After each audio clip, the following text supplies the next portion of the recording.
You are now watching Bleav. Do you believe? Welcome in to Bleav in Jaguars. I'm Jordan Lugo, joined as always by former Jaguars tight end Clay Harbor. Another heartbreaker for the Jaguars, this time in London. They fall to 2-6 on the season, 5 straight losses. Another tough outing for Trevor in this one. Every one of these 6 losses that we've talked about here, they've been by 1 score or less. It's tough stuff. Clay, how we doing this Monday morning? Not good, Jordan. This has been a tough week here. Just the way they're losing. You're up, and it looks like you're about to run away with the game, and then you have the one critical error that changes the game again. It seems like the same story, the same song and dance. And the toughest part is it looked identical to the play at Houston. I said, was this a rerun? Because I saw this before. So obviously there's some things you got to clean up as a team, but I think we're going to get into more of a big picture talk here today. But tough game. It had to be a long flight back from London. I made that flight 3 times as a player. 1 win, 2 losses. When you lose and you come back from London, that's a tough one. You start thinking about everything. You have to look at yourself really hard in the mirror. So hopefully they can get back on track. But, it doesn't look like it's going to happen at this point. Yeah, it doesn't look like it'll at least happen to the point this year where they'll be able to get back into the playoff race or anything like that. But could we just win a damn game at this point? We'll see.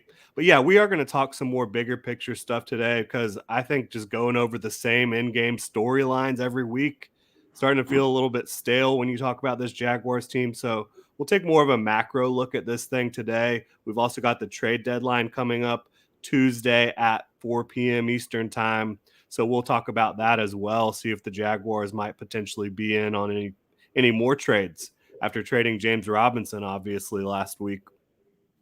Jets needed a running back. Jaguars were happy to oblige. And then you see what Travis Etienne does. So we'll talk about all that. You can follow Clay on Twitter at ClayHarbs82, myself at Jordan DeLugo, and make sure to subscribe and review if you enjoy the show. All right, so Trevor Lawrence and Doug Peterson. This is where the meat of the conversation going on around the Jaguars is right now. For obvious reasons, right? Trevor Lawrence is your first-round pick quarterback, first overall pick quarterback in 2021. Doug Peterson's the offensive play caller, the head coach. It's been up and down so far in year 1 of this thing with Trevor and Doug. Where are you at on this pairing so far?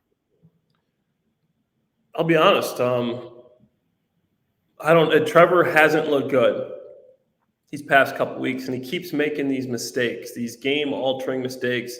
Yeah, I know he's only in his 2nd year and he's young, and I still Bleav that he's a good quarterback. I don't know if he's going to be elite.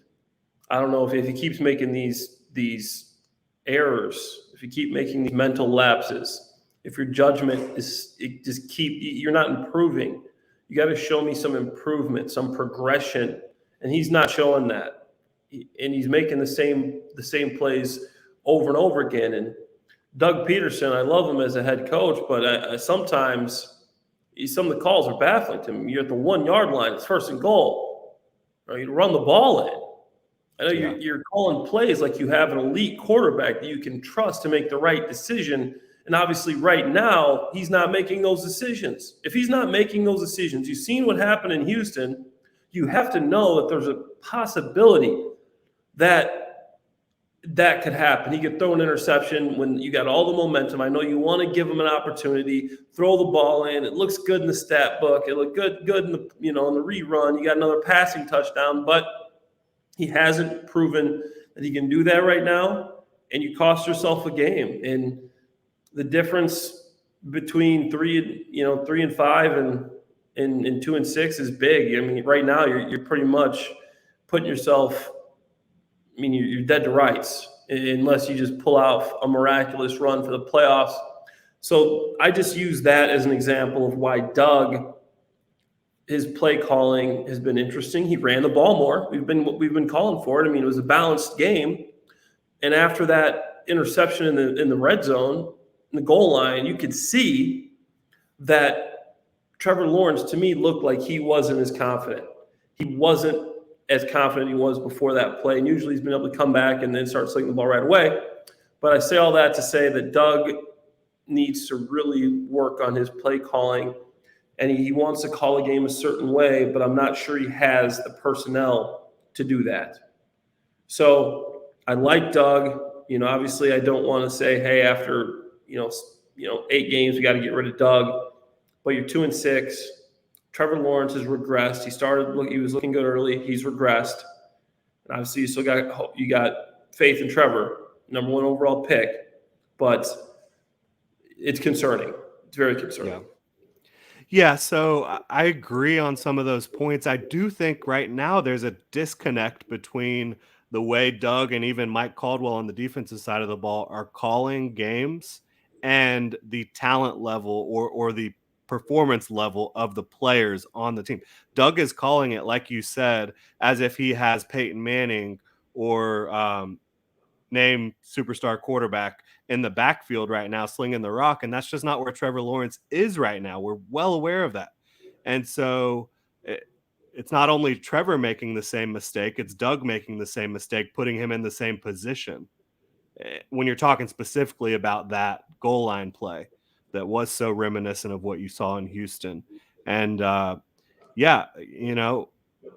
if you have a team that is not executing in a certain way, especially playing against a Denver Broncos defense that has the best secondary in football in a condensed portion of the field because you're at the 1 yard line, why not run it? But I will say this to Doug's defense, there is absolutely no reason for Trevor Lawrence to put that ball out there like that.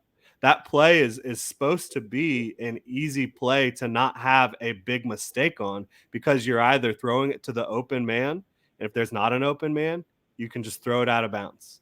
Sail it. And so if you're going to throw it to someone, it needs to be where only your receiver can get it or it's going out of bounds. That's the bottom line, and that's not what Trevor Lawrence has been doing in those situations. Not enough at this point. So, why aren't we running the ball when it's second down, right? And then you get a first down, actually. And so you have all these opportunities to just run the ball in, and you're not taking advantage of it enough, in my opinion.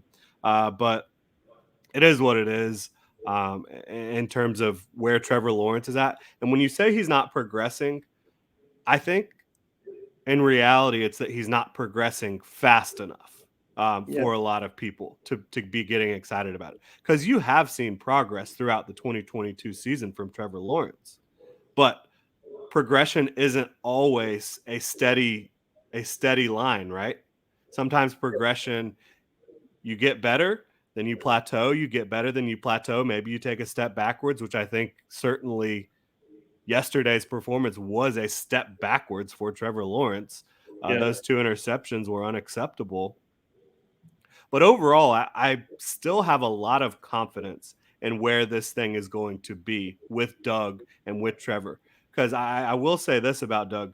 He's not taking anything away from Trevor. He's putting it all on him. And I think Doug's philosophy on that is that Trevor Lawrence, when this team is ready, is going to be more ready to be a Super Bowl contending type of player than if we're just sitting here and babying him with running the ball more and not putting it on his shoulders. He's putting it all on his shoulders right now. Yeah, and he's definitely. I mean, if you're comparing him to last year, I mean he's much better, and he's improved greatly. But obviously, he's got a better team around him this year. But I mean, like 10 touchdowns, 6 interceptions, 1,800 yards. We're almost. And he's got like 3 rushing touchdowns as well. Yeah. So I mean, he's improved, and there's no doubting that. It's just what we saw at the beginning of the year to what made us hope that this guy was going to make this huge quantum leap to go to a guy that's elite already in his second year. And I think realistically, that's hard to do.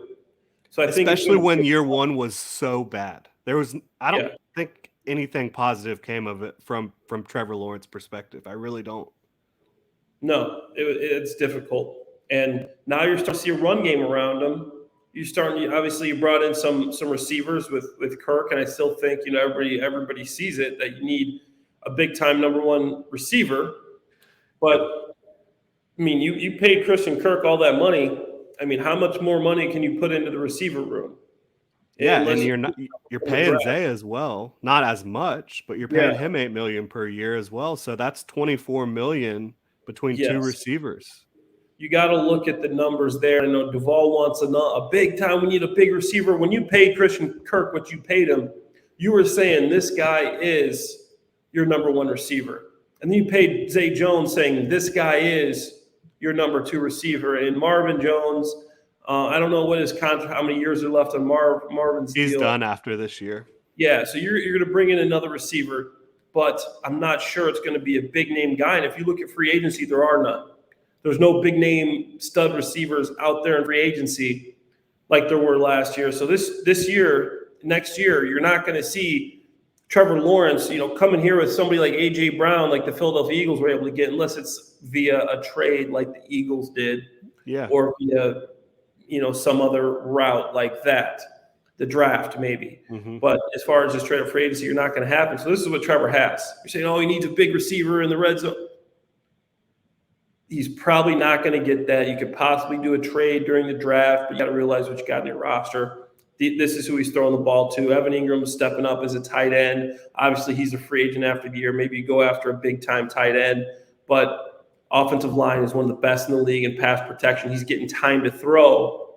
So this is one of the reasons why it's a little frustrating with Trevor. Obviously, he could have more help around him, but he's got a good O-line. You look at his run game right now, 156 yards and dang near 7 yards a carry. I mean, what more do you want? I mean, that's help. He's not running for his life like some of these quarterbacks are out there. He's getting to set his feet and make throws. So this is squarely on Trevor Lawrence. You can't say, his offensive line is his running game, and this is on Trevor Lawrence. And obviously, you can say the receivers and Trevor Lawrence. I think that's fair. Yeah, there have been a number of drops this year. And yesterday, that was there too. They were dropping the football yesterday as well, unfortunately. So it is what it is in that regard. I do think, though, even if it's not easy to find that player this offseason, the Jaguars have to try to find that player this offseason. Yeah. Whether it is, like you said, via trade for a veteran who's established, or whether it's a big-time draft pick, first or second round, whatever it is, you've got to find somebody who can be a ball winner, someone who Trevor can just feel confident when I throw the ball to this player, they're going to come down with it. He does not have that right now. Now we can cut the doom and gloom out for a moment. And I don't think it's doom and gloom around here for the record. I do think Trevor Lawrence and Doug Peterson are going to get it figured out at some point. Is that in 2022? I don't know. And if it looks like this in 2023, then I think you can start saying, okay, do we really need to blow this thing up? Like, what's going on here? But it's too early. It's just too early for me to be out on this pairing.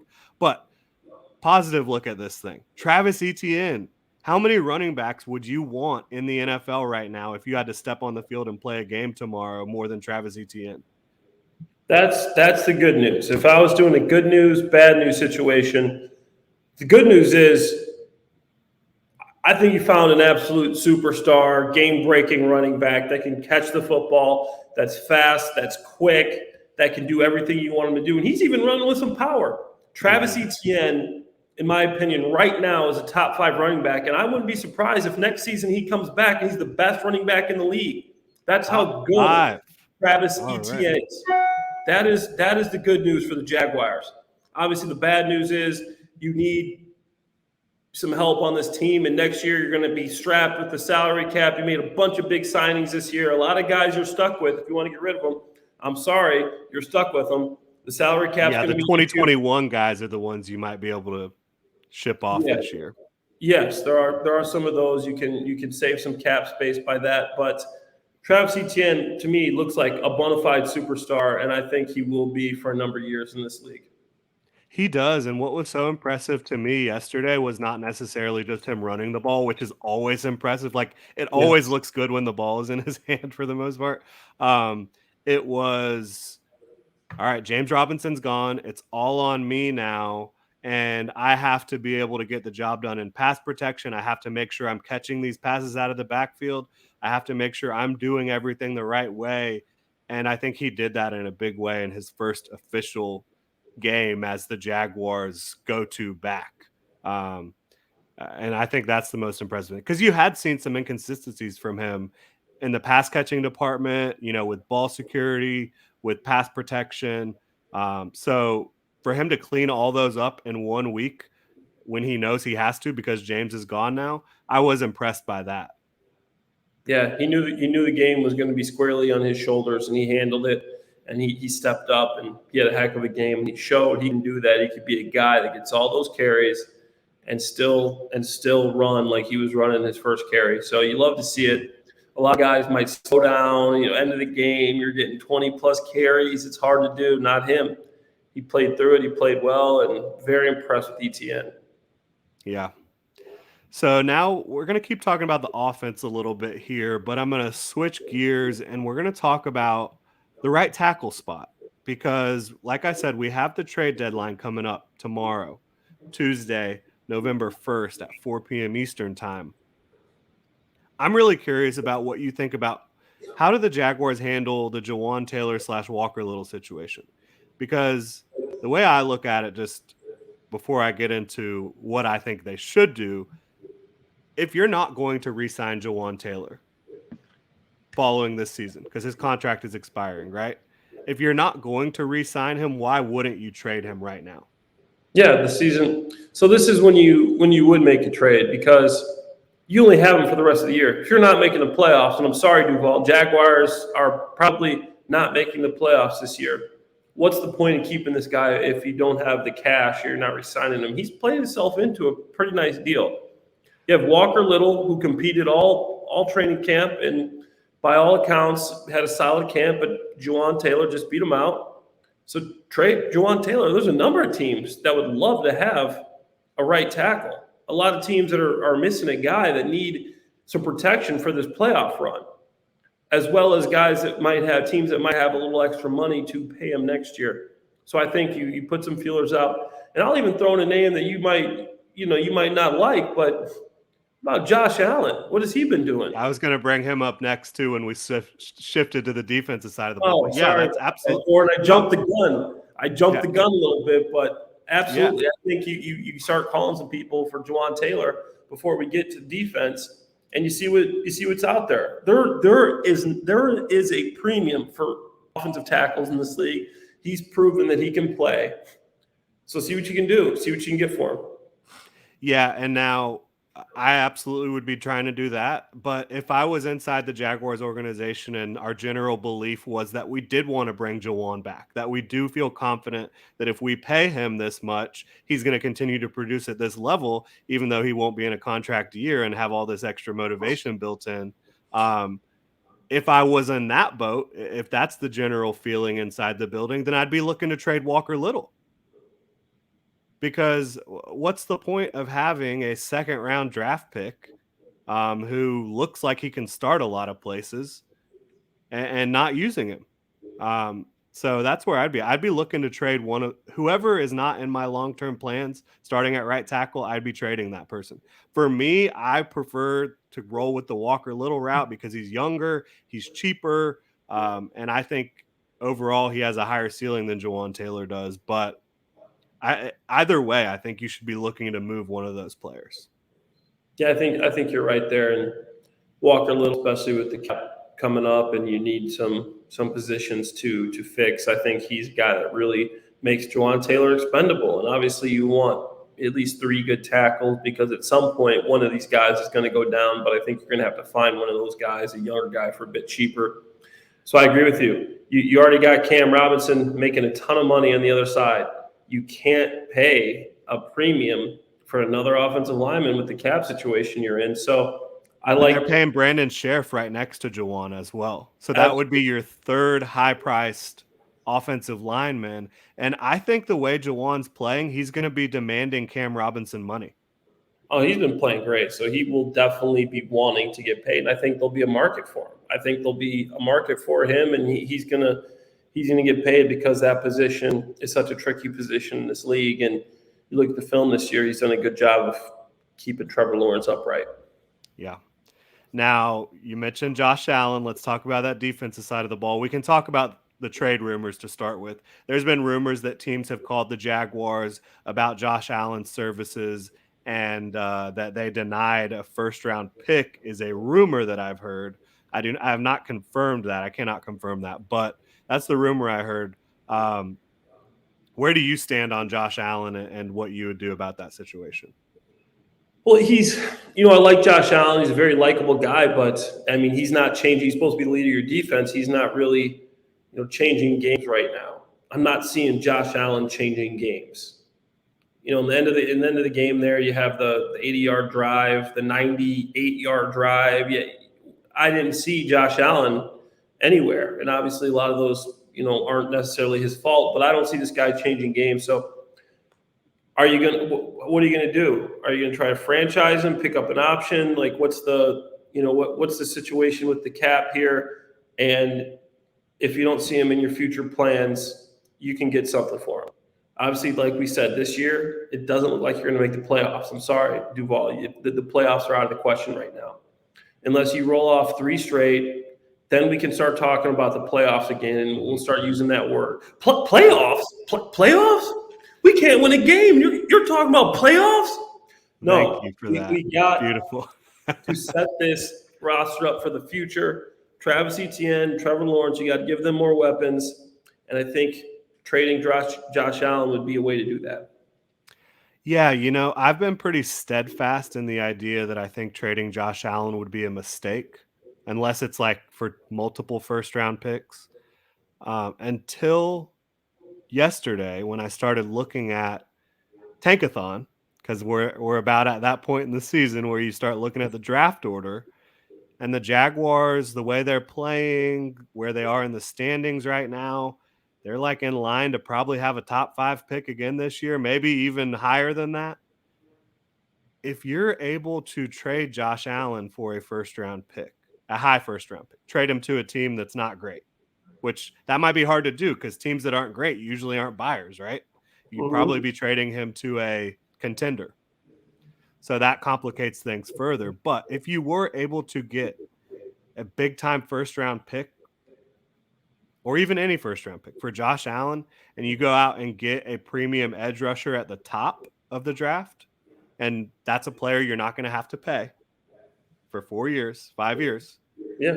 And then you draft a receiver with that second first-round pick that you're able to pick up in that trade, I could see that being a more beneficial route to go than keeping Josh Allen around and paying him and all that stuff. But I will say, I think Josh Allen, the reaction that I've seen from some folks that cover the Jaguars about his performance yesterday, I think it's totally overblown. In the first half, he was getting chipped or doubled on almost every drop back, and he was still moving Russell Wilson off of his spot. Yeah. What you did say, though, that resonates with me and that I agree with, where was he at the end? Where was he at the end of that game? Because they kind of stopped doubling him towards the end of it, and it was kind of just some one-on-ones with the third-string left tackle that he didn't get the job done late. And so I'm like, well, you were getting it done in the first half. Where is it now? And I think that's kind of a embodiment of this entire team right now. The entire team. It's like, where do you go at the end? Man, yeah, that's unfortunately that seems to be the excuse. And then, Andre Cisco, where's your help over the top? Trey Herndon, supposed to be fast. You just get burnt down the field, and that's the game. So it's the old adage, before you can learn to win, you got to learn how not to lose. That's how you don't leave a guy one-on-one with the fastest player on the team who's not a shutdown, lockdown corner that you can count on with no help over the top. Looks like Cisco was supposed to be there a little bit, but yeah, I think that comes down to coaching and the personnel. Like, you should have a corner that can handle that situation. Obviously, Shaq Griffin's hurt right now, but could he handle that situation? Probably not. Yeah, I don't think that would be the savior there, but you can't give up plays like that. You got to learn how. I mean, the defense, needed to step up big, and the defense gave us some good opportunities. They did, but then at the end of the game, they couldn't shut down that last drive. You had a game-winning drive for Trevor, and then you had opportunity for another one, obviously, before he threw the pick. Low and inside. He has to put that one outside. But I didn't see much from the pass rushers in these drives. So I wanted to see them really change the game. You got a first-round pick. You got another first-round pick. You got these big guys up front. All right, perfect time to get a sack. And I know they did knock the Broncos out of field goal range a couple times early in the game and had some big plays, but you got to do it at the end. Yeah. And, on both sacks that Arden Key and DeJuan Smoot got, and even the Trayvon Walker one, I think on every one of those plays, Josh Allen was doubled or chipped. And so that is allowing those other players to eat because they're getting the one-on-ones. They're getting the advantageous situations. But yeah, none of these players, including Josh Allen, stepped up at the end of this game. And I will say one thing. The big Latavius Murray run at the end of the game that was in the red zone that got them a big first down where it looked like there's no way he had any business getting that many yards. Trayvon Walker lost contain. And then you look at it, the last touchdown run they had, Josh Allen got subbed out of the game on the goal line, which I don't think should ever be the case. You need to figure out how to have Josh Allen in his spot. And they ran it right where Josh Allen lines up on the defensive right side. Lined it right at that spot. And it was an easy touchdown. So I think that's some coaching stuff as well. But overall, I think it's too early to really judge Mike Caldwell too much because he does need another corner. He does need guys that can get the job done at a little higher level, in my opinion. But he has not been without flaws as a coach on the defensive side of the ball. No, he's definitely got some improving to do. And I like some of the stuff he does with that sub package. You're bringing Arden Key in, and you got Smoot there, and Trayvon and Josh Allen. And I like some of the things he does. But end of the game, one-on-one, Trey Herndon, like stuff like that can't happen. I don't know if you're not coaching it right. I don't know if the players just made it's a mental error. You can't have that happen. It literally cost you the game. Yeah, it did. So Mia O'Brien does a great job covering the Jaguars here locally. She, this morning, she shared a little tidbit of information about earlier in the season, the Jaguars brass in the front office, Trent Baalke, all these people, they thought they had their wide receivers. They thought they were good to go with Christian Kirk, Zay Jones, and the like, everyone else. She's now saying that coming out of the building, there is some belief that they don't have that player. That player is not in Jacksonville. And so they could potentially be buyers for wide receivers at the trade deadline or throughout the next offseason. So I think that should be a very encouraging bit of news for Jaguars fans that are looking to get a premier wide receiver. It looks like that inside the building, they're starting to understand that player is not here yet and that they need to get one. Wow, yeah, that's spending all that money on the receiver position, it's going to leave a hole in somewhere else in your roster, though. So Christian Kirk making what he's making as a number 2, and then Zay Jones is number 3. There's no way you can ship off those guys right now with obviously with the cap space that you got and the amount of money you're going to be paying them guaranteed dollars. But they can bring in another receiver. I don't think it's going to be a big high-paid guy, but that doesn't make sense right now. You're 2-6. What's the point in bringing in another receiver right now when realistically, the season hasn't gone the way you wanted it to? So I think you wait, you look at the draft, you look at some offseason trades, you give these guys the opportunity because there's no reason to give up capital. You don't want to give up draft capital. You don't want to give up some of this capital to get a player unless it's a player-for-player trade. I don't see how you could make a deal and justify that when you're 6. Yeah. Yeah, it's hard to be a buyer when you're 2-6, like you mentioned. Yes. It's tough to palate, giving up draft picks, shelling out more money when you clearly have a team that needs to improve. And the number one way to do that in the NFL is through the draft. and you can see why the Jaguars are so bad and why they have been so bad. They don't have any of their draft picks from prior to 2021 on this team anymore. Like, they get draft picks in here and they get rid of them in a couple years, seemingly every single time. So you see why that kind of doesn't work, obviously. And then you just try to bring in these stopgap options through free agency, and those usually don't work out.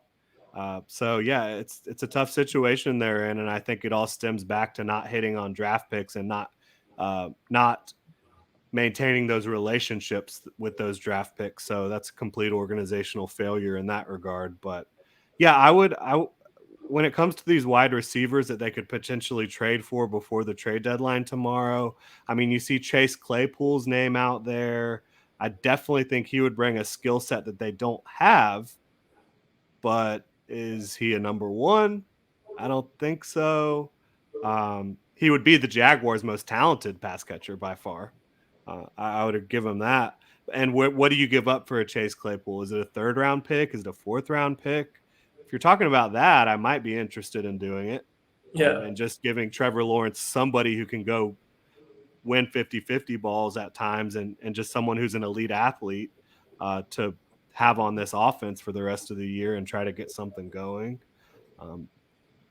Brandon Cooks, I think he's just a better version of Christian Kirk. Like, yeah. I don't know. An older version.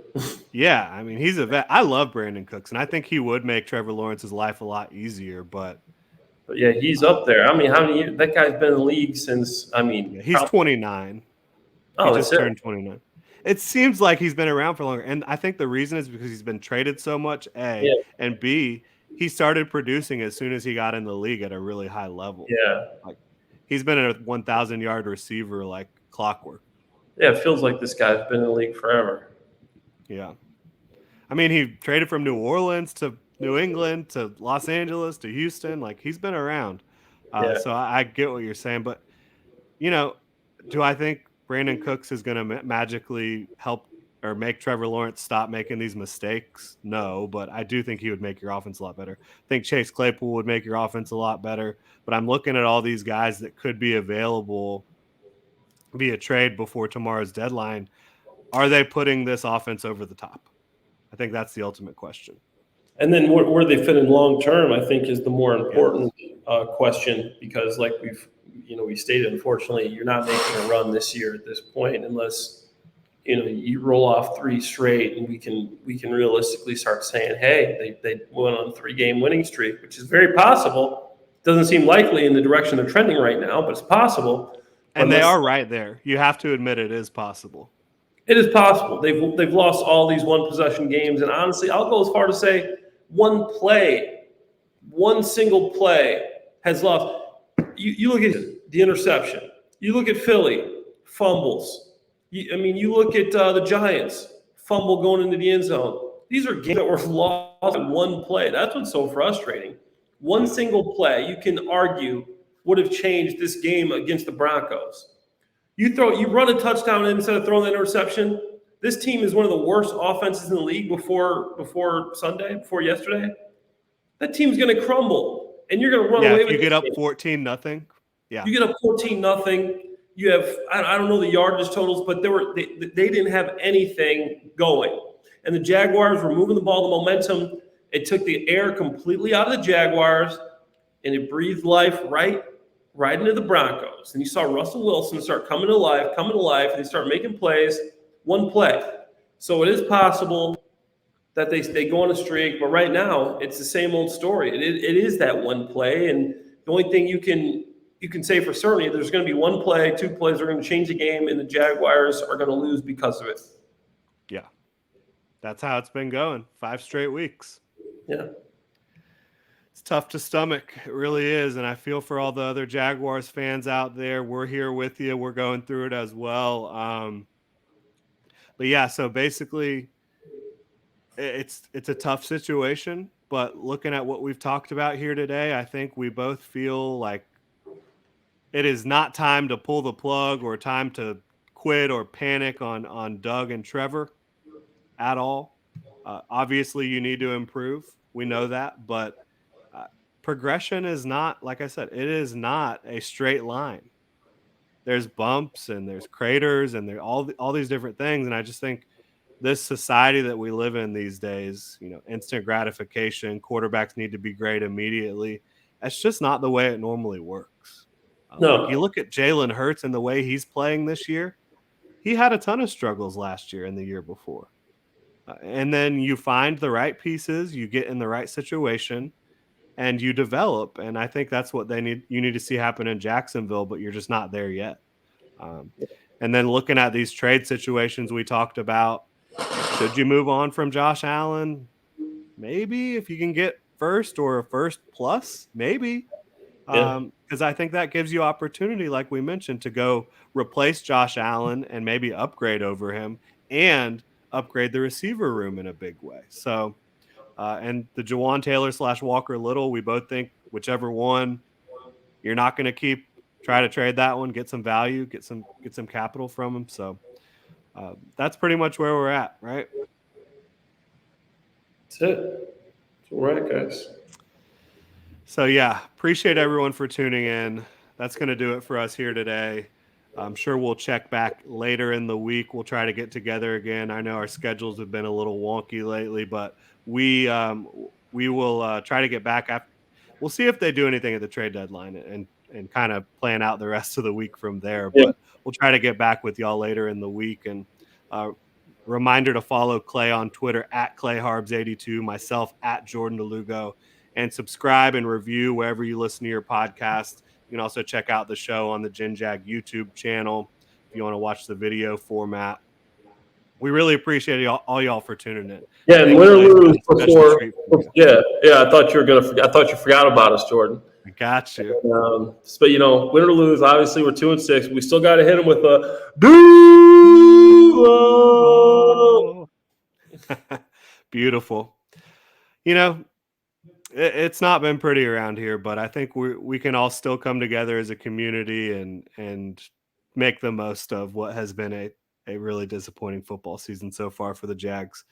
But yeah, that'll do it. Thank you so much for tuning in. Hope you enjoy the rest of your Monday, and we'll be monitoring that trade deadline action for sure here on Bleav in Jaguars. Thank y'all so much.